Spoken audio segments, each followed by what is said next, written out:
Klik dulu tombol subscribe, jangan lupa nyalakan loncengnya supaya gak ketinggalan updatean selanjutnya. Pada seri yang ke-98 ini didukung oleh para pelaku Jumali Jindra sebagai Kelana Jayeng Sari, Aris Sudiro sebagai Kebo Pandogo, Irma Ispriono sebagai Ragil Kuning, Retno sebagai Mbok Emban, Wati sebagai Danar, Van Slamet sebagai Tudung, Stefani sebagai Palipir, Gundin sebagai Rupit, Mucu sebagai Kucupak, dan Nusri Nurdin pengantar cerita. Selamat menikmati.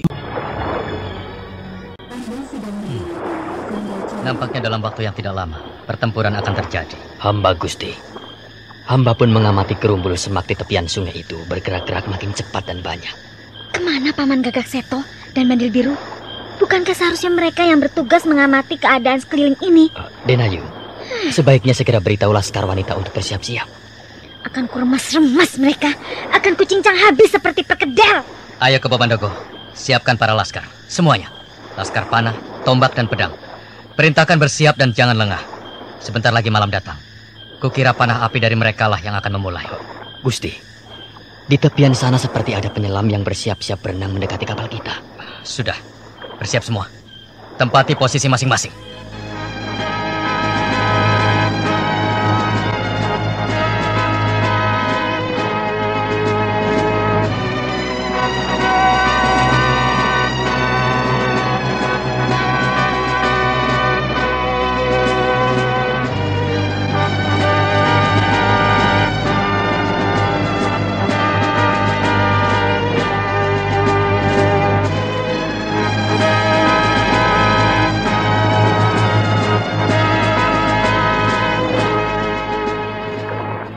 Kelana Jayeng Sari segera bersiap, begitu juga laskar lainnya. Perlahan malam merambat menaungi persada. Sungai berantas sepi namun mencekam. Bulan timbul tenggelam di antara mega-mega, menyebabkan sinarnya yang turun menerangi bumi hanya temaram dan samar-samar. Ragil Kuning lalu turun dari geladak, masuk ke bawah, ke ruang kamar.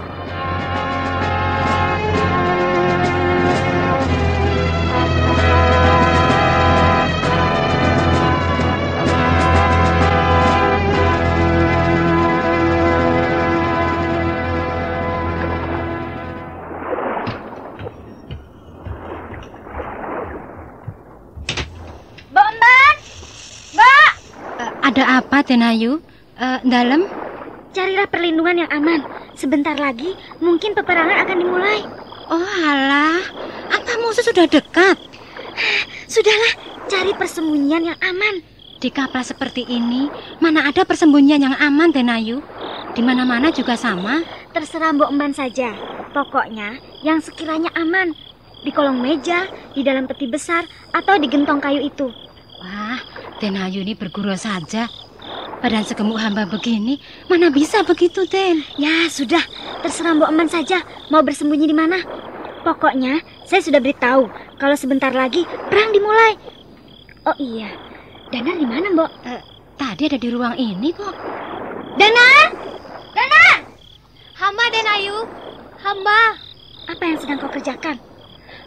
Hamba, Denayu. Ini Denayu. Ini Denayu, hamba sedang mengasah pedang. Bukankah musuh sudah kelihatan di depan mata? Bagus.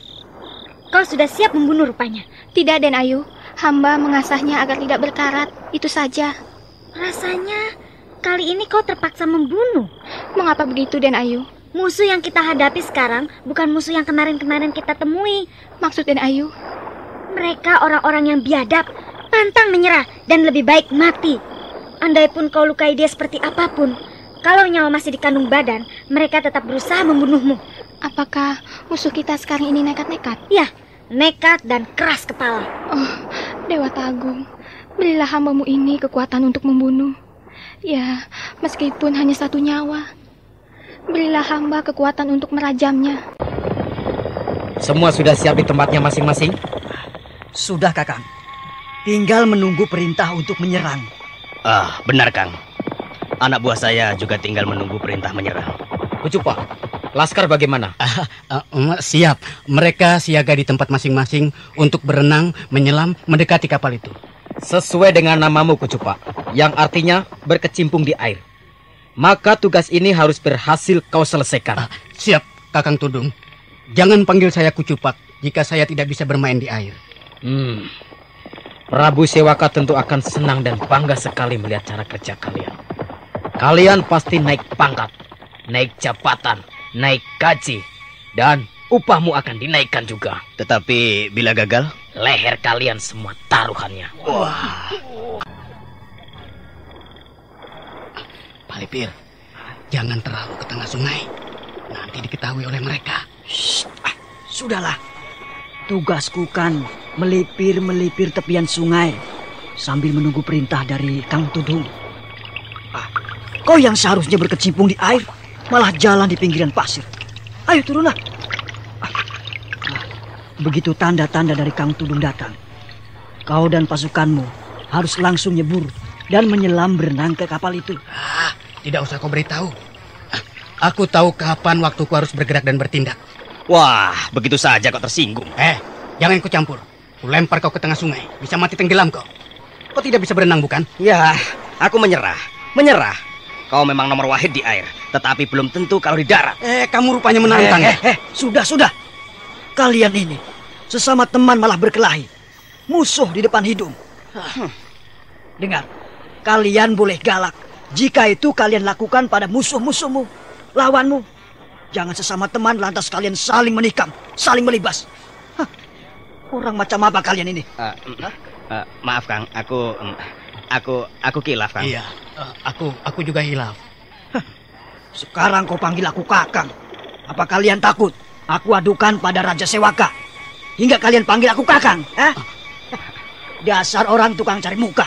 Ayo, bersiaplah kalian. Bersiap. Baik, Kang. Baiklah. Dengan kecepatan yang sedang, kapal terus melaju membelah riak gelombang kecil Sungai Berantas. Kelana Jayangsari dengan sikap waspada berdiri di anjungan. Kebo Pandogo dan Meimei berdiri mengamati keadaan di belakangnya. Malam terus melenggang dengan kesunyiannya. Suasana tegang terasa mencekam.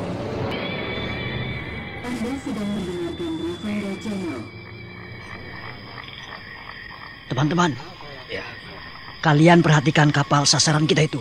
Nah, sebentar lagi mereka akan sampai di bendungan Kamalagian. Sesuai perintah Prabu Sewaka, giring kapal itu masuk ke dalam bendungan dengan hujan panah api. Ya. Setelah masuk ke bendungan, kita serang mereka habis-habisan. Mengerti? Mengerti. Tugas utama kita ialah membersihkan Sungai Berantas dari rintangan apapun juga, agar kapal lain dapat melewati dengan bebas menuju Kadiri. Itulah tugas inti kita. Paham? Paham. Siap. Baiklah. Jika semua sudah mengerti dan paham, kita tinggal menunggu perintah dari pimpinan kita, Kakang Tudung. Ayo bersiaplah di tempat kalian masing-masing. Tugas kita hanya terbatas pada pemberian bantuan. Bantuan obat-obatan bagi yang terluka, bantuan persenjataan bagi yang membutuhkan, bantuan makanan, sekaligus juga bantuan pasukan jika dibutuhkan dalam penyerangan. Kalian mengerti? Mengerti. Jadi, sudah jelas bahwa pekerjaan kita tidaklah sepele atau ringan. Penuh tanggung jawab dan beresiko tinggi. Bagi yang takut atau ragu-ragu, sebaiknya tidak usah ikut dan pulang saja. Sebab ini adalah tugas hidup atau mati. Apakah kalian semua siap? Kami siap. Bagus. Sekarang kembalilah ke pos masing-masing dan tunggu perintah. Kalian tahu apa yang menjadi tugas kita? Ya, tugas kita adalah berenang dengan menyelam menuju ke kapal itu. Tugas kita ialah mendekati kapal itu, naik ke atas geladaknya, lalu menurunkan sauh atau jangkarnya agar kapal berhenti di tempat. Agar kemudian kawan-kawan yang lain akan mudah menyerbu kapal itu. Kang Kucupak, di atas geladak tentu kita akan mendapat perlawanan. Jadi tidak mudah untuk menurunkan sauh begitu saja. Kalian prajurit bukan? Seorang prajurit akan menjalankan tugasnya dengan penuh tanggung jawab, hidup dan mati. Jangan jadi prajurit kalau takut mati. Mengerti? Kami mengerti. Lalu, bentuk penyergapan kita bagaimana? Ingat kawan-kawan, kita baru menyerang begitu kapal itu dihujani anak panah berapi oleh pasukannya Kang Palipir. Nah, hujan anak panah berapi itu akan mengalihkan pandangan mereka, perhatian mereka. Saat mereka sibuk dan panik itulah kita menyelam, mendekati kapal dan naik ke atas geladak. Kang, pasukan kita tidak mungkin menghadapi kekuatan yang ada di atas kapal itu. Ingat, setelah pasukan kita naik menyerbu ke atas kapal itu, pasukan Palipir akan segera menyusul menyerbu. Pasukan Kang Palipir akan menggunakan sampan-sampan atau perahu dalam penyerangan susulan. Lalu, pasukan Kakang Rupit? Pasukan Kakang Rupit akan datang memberi bantuan pengobatan bagi yang terluka dan memberi senjata bagi yang senjatanya patah atau terlempar, sekaligus bantuan penyerbuan pasukan. 3 tahapan. Begitulah serangan kita, bukan? Ya. Serangan dibuka dengan hujan panah berapi. Menyusul kita berenang menyelam mendekati kapal. Setelah itu pasukan Palipir datang menyerbu. Terakhir, pasukan Rupit membantu. Jelas semua? Jelas. Serangan yang ditujukan pada kapal Kelana Jayeng Sari tampaknya dipersiapkan benar-benar. 3 lapisan pasukan akan datang menyerbu ke atas geladak kapal. Jayeng Sari tahu bahwa dirinya beserta kapal dan pengikutnya sedang dalam pengintaian dan diincar. Namun berhasilkah Kelana Jayeng Sari menahan gempuran demi gempuran? Dan berhasilkah para penyerang gelap itu menguasai Kelana Jayeng Sari berikut kapalnya? Nah, saudara pendengar, silakan mengikuti pada seri berikutnya